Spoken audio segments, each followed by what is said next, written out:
Hello students, अगर आप नवोदय विद्यालय के लिए अप्लाई करना चाहते हैं क्लास 9th के लिए, तो सिलेबस को हम डिस्कस करेंगे कि जो एंट्रेंस टेस्ट होता है किस तरह से होता है। देखिए, जो इंग्लिश आती है वो मैक्सिमम 15 मार्क्स की आती है, ठीक है। उसमें आप लोग को comprehension, word and sentence structure, spelling आती है और जम्बल्ड वर्ड को रीअरेंज करना आता है, पैसिवेशन आता है, use of degree of comparisons और मॉडल ऑक्सिलरीज। इस तरह से ये आपके टॉपिक दिए हुए हैं इंग्लिश के, ठीक है। फिर हिंदी में आपको करना है वर्ण विचार, शब्द भेद और विलोम शब्द भी आते हैं, शब्द विवेक आता है और पद भेद, पद परिचय, अशुद्ध वाक्य को शुद्ध कीजिए, ये वाला आता है। फिर मुहावरे और लोकोक्तियाँ आता है। ये 15 नंबर की हिंदी ग्रामर होती है।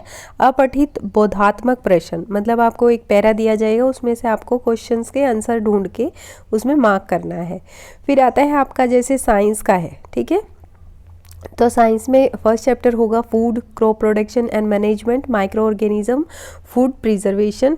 तो ये बहुत ही इजी टॉपिक है। अगर आपको लगता है कि आप कंपटीशन के हिसाब से नहीं पढ़ पा रहे हो, तो हो सकता है कोई बुक आपको मिल जाए, बुक से पढ़ लीजिए, या फिर आप कमेंट करके बताएं मुझे, मैं आपको प्रीवियस पेपर से कुछ आइडिया लेके आपको तैयारी करवा सकती हूँ, ठीक है। सेकंड चैप्टर है मटेरियल फर्स्ट, थर्ड है material second, living non living का चैप्टर है ये फोर्थ वाला, फिफ्थ है रिप्रोडक्शन, सिक्स्थ है फोर्स, सेवन्थ है लाइट। और इसमें जो ये टॉपिक डिटेल में दिए हुए हैं ये ज़रूर पढ़ने हैं आपने, क्योंकि पेपर इसी में से आता है। फिर है chemical effects of electric current. फिर है 9th वाला natural phenomenon, solar system, constellations, ठीक है, ये वाले आते हैं। फिर आपका मैथमेटिक्स का आता है, रेशनल नंबर आता है, स्क्वायर एंड स्क्वायर रूट आता है, क्यूब्स एंड क्यूब रूट आता है, एक्सपोनेंट एंड पावर्स आता है, डायरेक्ट एंड इनवर्स प्रोपोर्शंस आता है। फिर ये देखिए कंपेयरिंग क्वांटिटीज़ आता है, algebraic expressions, mensuration, linear equation, one variable, data handling, जैसे बार ग्राफ, पाई चार्ट वगैरह आपको दे देंगे, ये सब आता है, ठीक है। तो इसके लिए तैयारी में जुट जाइए, बहुत ज़्यादा लंबा नहीं है। अगर आप चाहते हैं कि इसको अच्छे से करें तो 1 महीने की तैयारी आई थिंक सफिशिएंट रहती है।